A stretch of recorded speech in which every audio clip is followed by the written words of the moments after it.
So hello guys, today we are going to do our new topic is neuroanatomy. So basically I divided this whole neuroanatomy in different subsequent parts, so it will be very easy for you guys to absorb or get those things. So today let's go with introduction, part 1. So nervous system.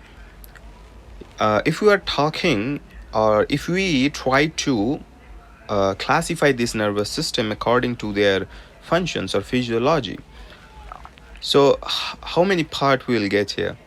So one we get this CNS, and another is PNS or peripheral nervous system and central nervous system, right?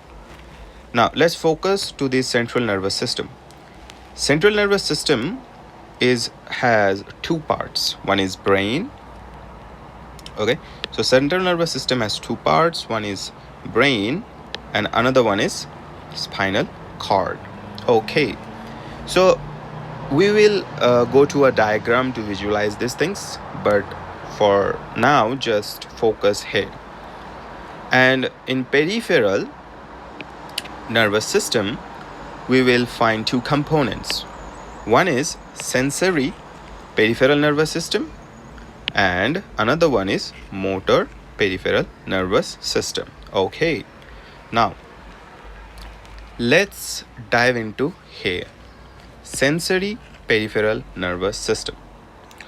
It is divided into two parts. One is special senses and another one is general sensation.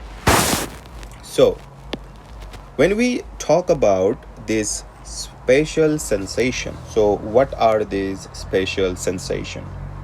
So for you guys, I draw a diagram to visualize these things more clearly. So now you focus here. You can find a face, and in this face you will find a eye, a nose, a tongue, and our ear. So eyes has what? A visual. Nose has what? Olfaction. Tongue has what? Gustation or taste. And ear has what? Hearing and equilibrium and position. So these sensations are all comes in spatial sensation. Okay, now let's go to the general sensation. General sensation has two components. One is somatic sensation, another one is a visceral sensation. Again, if you had saw my videos in liver, I already explained visceral means what and somatic means what. So in somatic sensation you will find the skin, all the skins, and locomotor system. So to visualize it easily, locomotor system is all the skeletal muscles. Okay, all the biceps, triceps, pecs, all those things. A visceral sensation. Visceral sensation is what? Dull pain. Okay, I will give those examples later. Let's just focus here. Dull pain is what? Like when you have stomach pains or kidney pains. Okay, so those are visceral organs. Now concentrate here. Motor peripheral nervous system. So motor peripheral nervous system has two components. One is somatic motor response. Okay, so somatic motor response is what?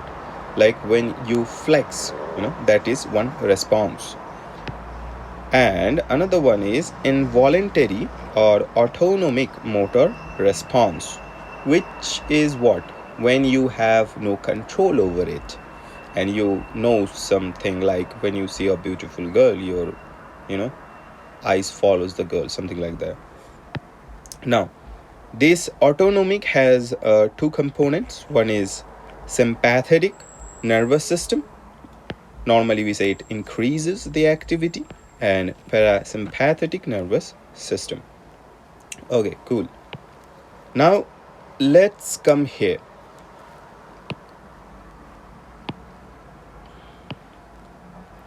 Now, the sensation comes from where? Sensory peripheral nervous system. It's very easy. So sensations are coming or receiving from the environment or from the visceral organ. From where?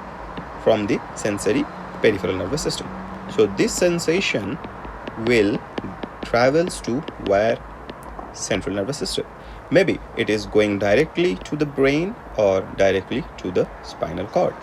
Then the brain will decide what to do next. Maybe it is reflex, or the response is according to the your subconscious action, and the action will be executed by this motor peripheral nervous system. Okay, now let's see some examples to understand these things. So you see here, this red is our biceps, and you know biceps tendon, bicipital tendon, which is attached to a little bit of both radius and ulna, and this is our hand. Now, what is the sensation? Sensation, sensory response is accumulated or received by the skin. So skin, like think about skin surrounding this biceps and Golgi tendon organ. Okay, so Golgi tendon organ is something like, it's a system where our every tone of the muscles are always continuously reported to our central nervous system. Now, this information will go where? Our central nervous system. So our central nervous system will generate a action. Maybe, like, think about that. Like, you want a coffee, you want to take a coffee. So if you want to take a coffee, you have to make a sequence or an action. Like, if the coffee is on a table, you have to make a particular action in a particular angle, in a particular speed, right? So this is all happen in the cortex level. So like, we will discuss it later. So now for now, just think in a general way. So this impulse will come to where? Our neuromuscular junction. So now when the muscle will be excited, there will be execution of the action. So this is our what?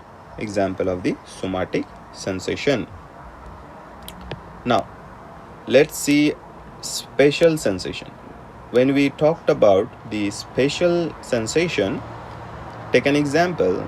If you have your eye here, now think a particle, a particle or sand particle just hit your cornea. So what is the normal response? Unconscious normal response is you will close your eyelid. So this sensation will go to where? Our central nervous system. Now this central nervous system will do what? Yeah, it will generate a motor impulse which will execute the closing of your lids. So this is the example of our spatial sensation. Now let's talk about this spatial sensation. So visceral sensation. Again, visceral sensation is what? Visceral organ. Now let's consider, we know this is what? This is our liver. Now here we can see liver is expanded. Okay, now liver is expanded. So the patient have some kind of problem which is causing hepatomegaly. If there is hepatomegaly, then what will happen? The capsule will stretch, and this stretch will act as a signal. Yes, so this signal will go to where? Our central nervous system. So this central nervous system will generate some action, and mostly this action is involuntary, autonomic, maybe sympathetic or parasympathetic according to the situation. Okay, now we discussed all these examples of peripheral nervous system. Now let's dive a little bit of our central nervous system, which was composed of what? Brain and spinal cord, right? Okay, now here we got a perfect diagram. So let's focus from downward. So this is our spinal cord. Okay, so this whole region is our spinal cord.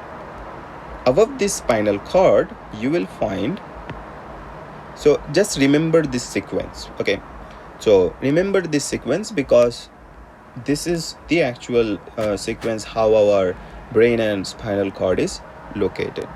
So spinal cord, above the spinal cord we will find this medulla oblongata, then we will find this pons, then we will find midbrain. Okay, and surrounding this pons and medulla oblongata you can see this white structure, which is I showed from this bell-like structure. So this is cerebellum. So this is the anatomically you can just draw like this, and this is how it is actually situated. Now above this medulla midbrain, so above this midbrain what we will find? We will find our forebrain. Okay, now let's come to the classification. Classification is what? So like we will divide this whole central nervous system in a major 4 parts. Okay, so we are going to divide it into a major 4 part. So from downward, let's go from downward. So from downward we find here spinal cord. Okay, then the second part is our hindbrain or rhombencephalon, which is composed of what? Pons and medulla oblongata, right? And the third part is what? Midbrain or mesencephalon, okay, which is just a single part, midbrain.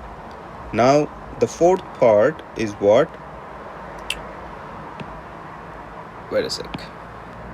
Now it is our forebrain or prosencephalon. Now here we have to focus something.